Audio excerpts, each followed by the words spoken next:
अस्सलामुअलैकुम to all of you. आज की इस वीडियो में हम वॉल श्रृंखला के एक play death and the King's horseman को डिस्कस करने वाले हैं। इस वीडियो के अंदर आपको इस प्ले से related title, significance, characters, summary, theme, symbols, quotation and important question के बारे में इंफॉर्मेशन दी जाएगी। तो वक्त ज़ाया किए बगैर वीडियो शुरू करते हैं। सबसे पहले हम इसका इंट्रोडक्शन देखते हैं। Play death and the King's horseman.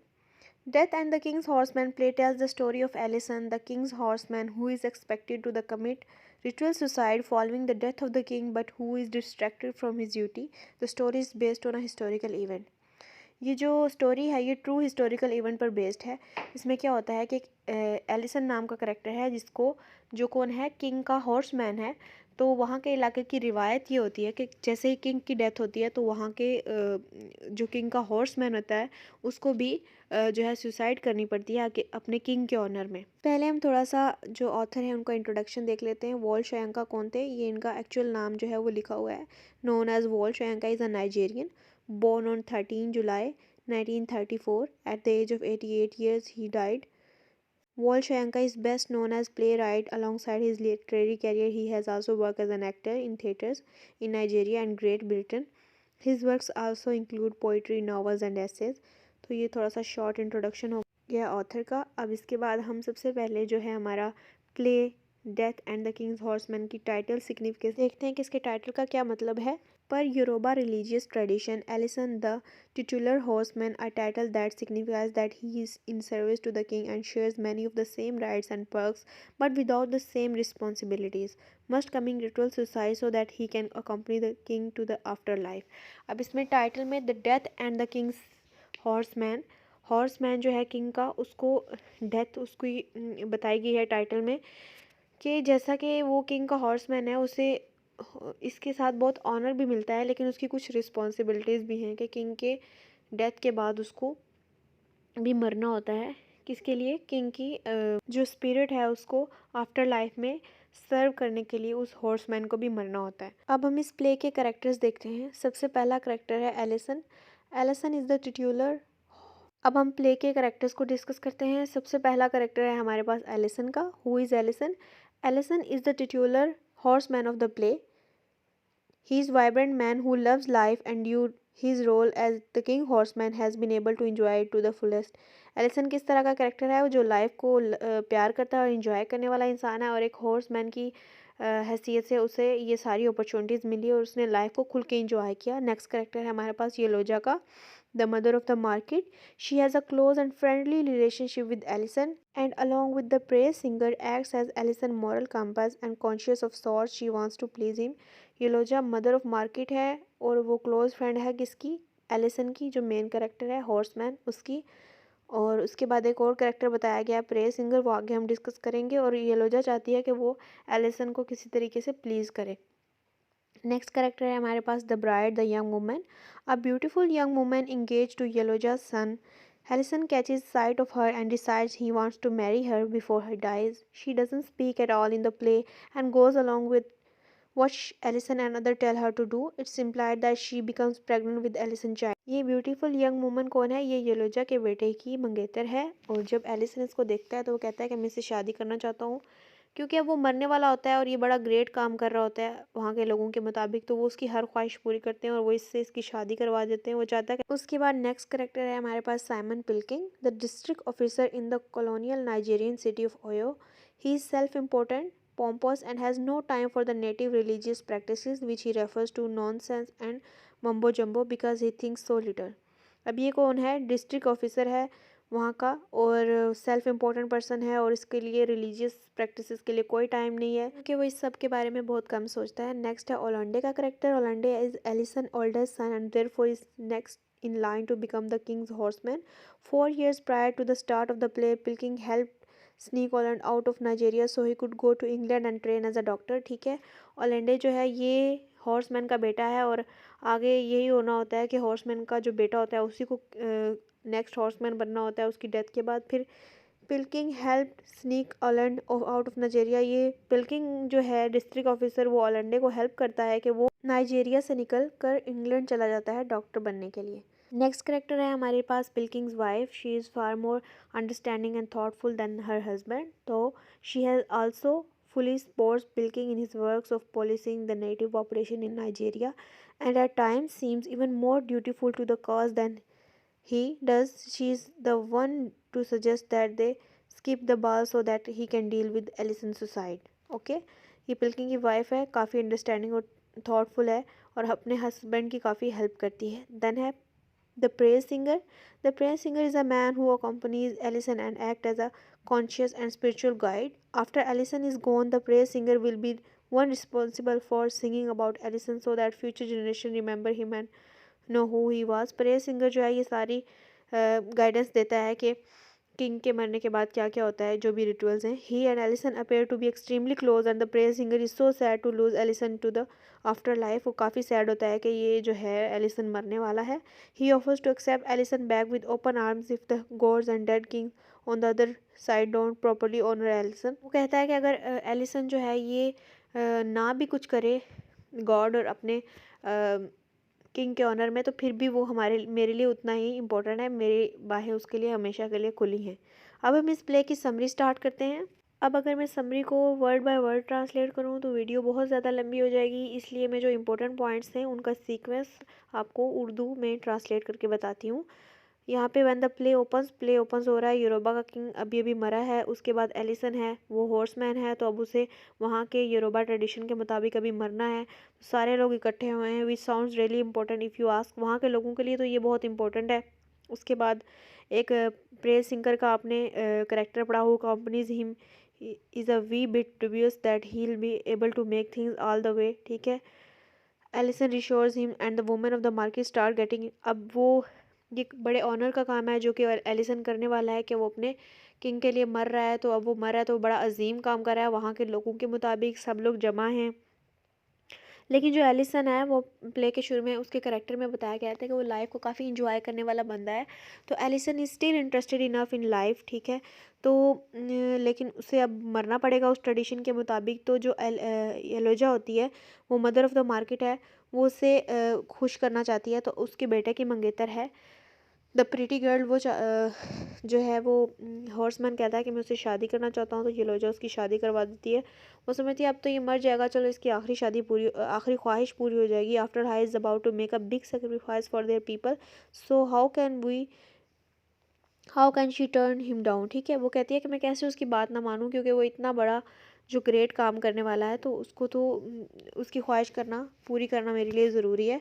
उसके बाद क्या आगे ये बताते हैं. Meanwhile elsewhere Simon Pilkings and his wife Jane are preparing for masquerade party later that at evening. ठीक है. साइमन पिल्किंग और उसकी वाइफ जो है पार्टी का अरेंजमेंट कर रहे हैं. While they are dancing around in their costume and getting ready, a local policeman by the name of Amusa arrives to alert them about Allison plans. जो ये पिल्किंग का करेक्टर है ये क्रिश्चियन है और ये इनके इस अरोबा ट्रेडिशन जो है मरने वाला, इसको काफ़ी हेट करता है और उसे इंटरेस्ट ही नहीं होता. वो इन लोगों को मतलब वो समझता है कि ये कोई अजीब चीज़ है, क्योंकि क्रिश्चियनिटी में सुसाइड करना जो है वो एक क्राइम है, एक जुर्म है.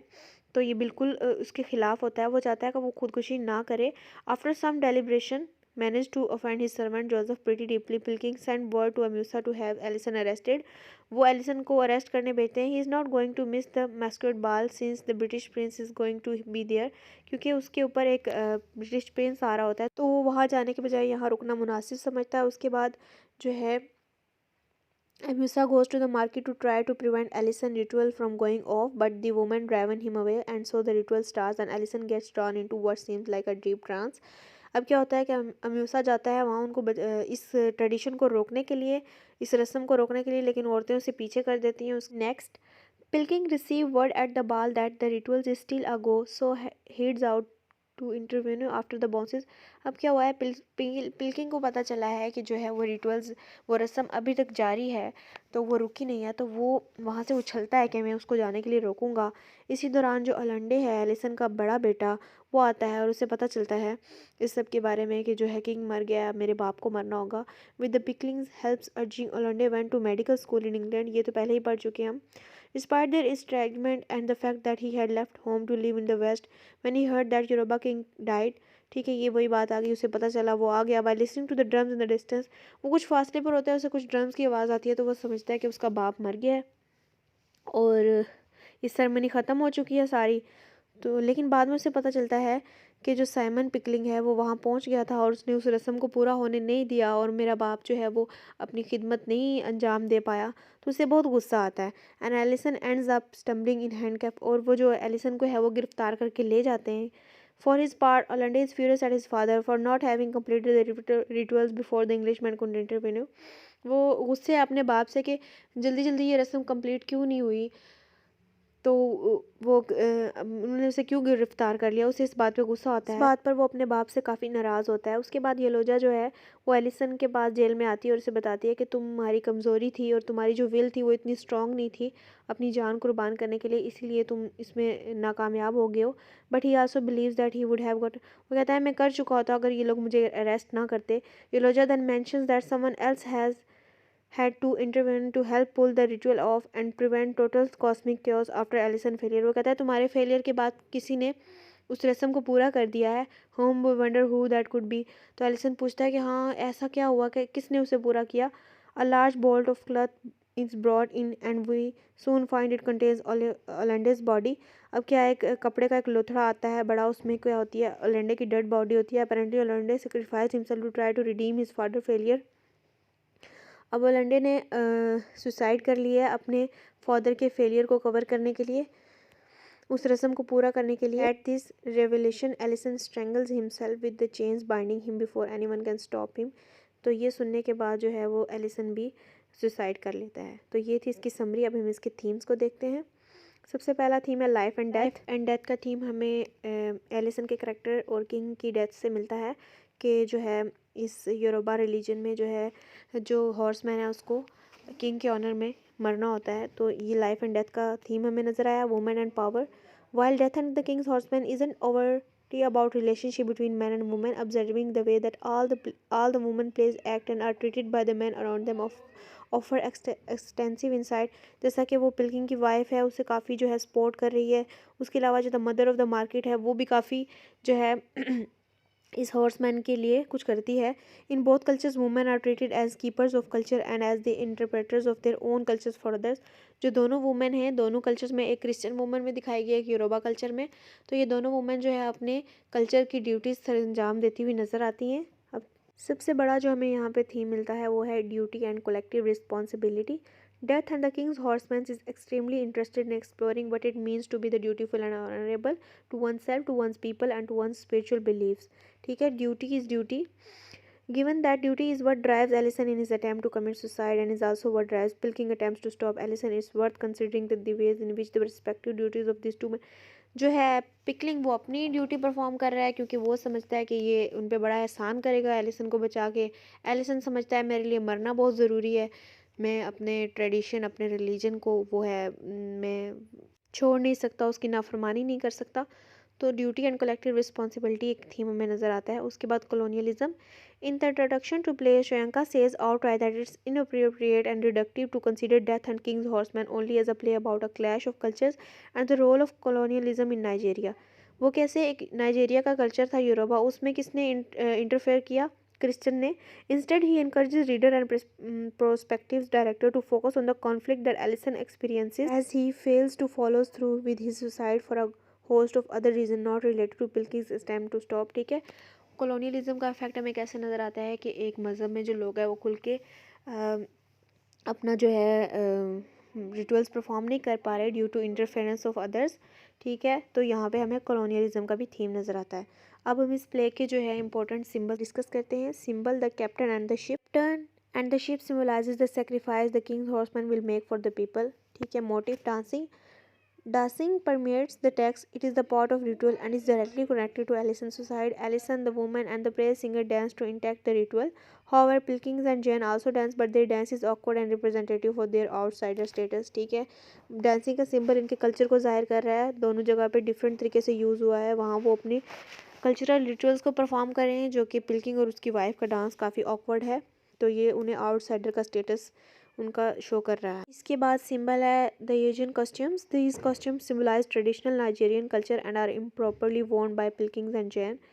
ये जो पिल्किंग और जैन होते हैं ना, ये उनके योरुबा कल्चर के जो ख़ास रिचुअल्स को परफॉर्म करते हुए जो लोग ड्रेस पहनते हैं ना, ये वो ड्रेस ले लेते हैं और अपनी पार्टी में अजीब तरीके से पहनते हैं। तो ये सिंबल क्या है, उनके कल्चर को, उनके ट्रेडिशन, नाइजेरियन ट्रेडिशन को ज़ाहिर करते हैं। Symbol Elesin. Elesin is a symbol for Nigeria in all of its vibrant culture, vitality and humbling at the hand of Europeans. ठीक है। उसके बाद Joseph. Joseph symbolizes a westernized Nigerian, one who has assumed elements of Christianity and Western values but retains some of his own culture. This gives him a sort of double consciousness. अब इसके बाद हम कुछ important questions देख लेते हैं इस play से रिलेटेड। टोटल 6 क्वेश्चन डिस्कस किए गए हैं और ये सारे के सारे क्वेश्चन बहुत इंपॉर्टेंट हैं। सबसे पहला क्वेश्चन है, what are the tone and style of the work? Shoyanka tone varies throughout the text. In the first and third acts, it is musical, reverential, mystical, and poetic. In 2 acts and 4 acts, it's ironic as the focus turned to English. In the fifth act, there is a mixture of those as well as the, ये सारा उसके बारे में बताया गया है, आप देख लीजिएगा। Is the play a tragedy? ये जो Death and the King's Horseman क्या एक ट्रेजिक प्ले है? The play does seem to possess the elements of Aristotelian tragedy. A flawed hero sees a reversal in his circumstances. The audience is moved to a catharsis. The plot is, जो Aristotle की tragedy की जो characteristic होती थी वो सारी इस play के अंदर पाई जाती हैं। What arouses pity and fear is the contrast between the manner of death Ellison had been preparing for all his adult life and the actual manner of his death, in the necessity of his death even when it has a loss in initial purpose. There is also tragedy in Hollandaise having to supersede his father to carry out the ritual, especially as in African culture the son should bury his father and not the opposite. ठीक है, क्या ये एक tragic play है? बिल्कुल ये एक tragedy है, क्योंकि उसकी भी डेथ हो जाती है एलिसन की, उसके बाद उसके बेटे की भी डेथ हो जाती है, तो बिल्कुल ये एक ट्रेजिक प्ले है। Next question, why does Wole Soyinka want us to read the work as a clash of culture? In his preface, Shoyanka comments that he does not want the reader audience to seek his work as a bout of clash of culture, which he finds reductive. He believes that this phase makes it seem like the indigenous people and the alien people are on the same footing while they are both occupying the indigenous people's territory. Rather, the alien people are the aggressor and offenders and they have no right to be there. In the play, there is only simple clash between English society and more those of Nigeria, rather than the English are fundamentally wrong in being there in the first place and interfering in the affairs of Nigerians. ठीक है, वहाँ पे जो pickling है, जो officer है, वो interfere कर रहा है वहाँ के योरूबा कल्चर के लोगों को कि उनको अपने रिलीजियस रिचुअल्स परफॉर्म नहीं करने दिया जा रहा, तो क्लैश ऑफ कल्चर्स दिखाई देता है यहाँ पे इस प्ले के अंदर। Why does Olunde take on his father role in the rituals? It may surprise some readers that Olunde commits suicide in the place of his father, but it makes sense given the young man's love for him, his home and country, his wisdom and prosperity, and his respect for the rituals of his people. ठीक है, he is discussed with his father. ठीक है, वो ओलंडे का आपने पहले ही देख लिया कि वो क्यों कमिट सुसाइड करता है, कि वो काफ़ी अपने फादर से डिसपॉइंट होता है कि वो ये सर अंजाम क्यों नहीं दे सका, इसके बदले में वो सुसाइड कमिट कर लेता है। He is intelligent and worldly enough to know that this moment matters. The English can not have their victory and his family and community can not bear the burden of disgrace. वो उस disgrace को कि पूरी वो community क्या सोचेगी कि इसका बाप बुज़दिल था, वो उसको पूरा ना कर सकता था, उसके ऑनर में उसने सुसाइड कर ली अपने बाप की ऑनर को बचाने के लिए। तो इसके बाद नेक्स्ट क्वेश्चन है हमारे पास, why does Elesin fail to complete the ritual suicide? Elesin नाकाम क्यों होता है? There are many reason why Elesin does not complete the ritual. First, he does not actually seem prepare to die, क्योंकि वो अपनी लाइफ को enjoy करना चाह रहा होता है। He very much enjoys the things of this world, music, women, food, adoration. He is reluctant to leave in, allows himself to be beguiled by the bride instead of proceeding onward to death. क्या होता है कि वो जिस bride से शादी कर रहा होता है वो नहीं चाह रहा था कि वो उसको छोड़ के जाए, उसके बाद वो सेक्शुअली इन्वॉल्व हो जाता है, तो उसका वहाँ से उसकी वाइफ प्रेग्नेंट भी हो जाती है। सेकंड, पिल्किंग इंटरफेयर्स, उसके बाद पिल्किंग इस सब में काफ़ी इंटरफेयर करता है। Third, which is related to the second point, imperialism as a whole created in the situation in which Nigerian people religion came under attack. Nigeria के लोगों के उनको अपने रिलीजियस रिचुअल परफॉर्म नहीं करने दिया जा रहा, अंडर अटैक है वो from the English colonial administrator to being barbaric and backwards, क्योंकि इंग्लिश उनको बारबेरियंस और बैकवर्ड समझते हैं। वो समझते हैं कि जहलाना रसूमात है इनकी। The English are much more powerful and are in charge. देखें, पिकलिंग वहाँ पे ऑफिसर है, वो इंचार्ज में है, तो वो उसको ये सब करने के लिए रोक रहा है। And seek to root out the ritual such as this, Elesin seems to have be doomed from the start. अब क्या है, ये 3 वजूहात थी जो इसकी वजह से ये एलिसन जो है अपने रिचुअल को पूरा नहीं कर सकता। नेक्स्ट क्वेश्चन है हमारे पास, नहीं कर सका। What is the role of Yeloja in the thematic structure of the story? Yeloja is the mother of the marketplace. She speaks from the women and girls, which are important component of the society. वो play के अंदर जो है women की तरफ से बोल रही है, जो कि इस सोसाइटी का एक इम्पोर्टेंट कंपोनेंट है। Initially, she is very supportive of him and gives in into his demand for the bride, but after he lets the community down by failing the ritual vigorously turns against him. She reminds him of just how wrenching his failure was and how destabilizing it was to their community. At the end of the text, she takes Olande's place as the representative of the Nigerian culture to the English, speaking coolly and wisely to Pickling and Jane and refusing to allow them to strip even more dignity and autonomy away from an already languishing people। वो कहती है कि पहले ही आपने जो है हमारे culture में इंटरफेयर करके हमारे रिलीजन में हमें डिस्टर्ब किया है, तो आप मज़ीद वो ना करें। तो ये जो थीमेटिक स्ट्रक्चर में यूलोजा का काफ़ी इंपॉर्टेंट रोल है। अब करेक्टर्स, समरी, थीम्स और इन सारे क्वेश्चन को डिस्कस करने के बाद कोई भी ऐसा पॉइंट नहीं रह गया जो इस नॉवल में प्ले में डिस्कस ना हुआ हो। तो अब आप एग्ज़ाम्स में आया हुआ कोई भी क्वेश्चन इजीली टैकल कर सकते हैं। इसके अलावा आपको कोई भी पॉइंट क्लियर ना हुआ हो, कोई भी क्वेश्चन हो, तो आप कमेंट में लिख सकते हैं। And thank you for watching.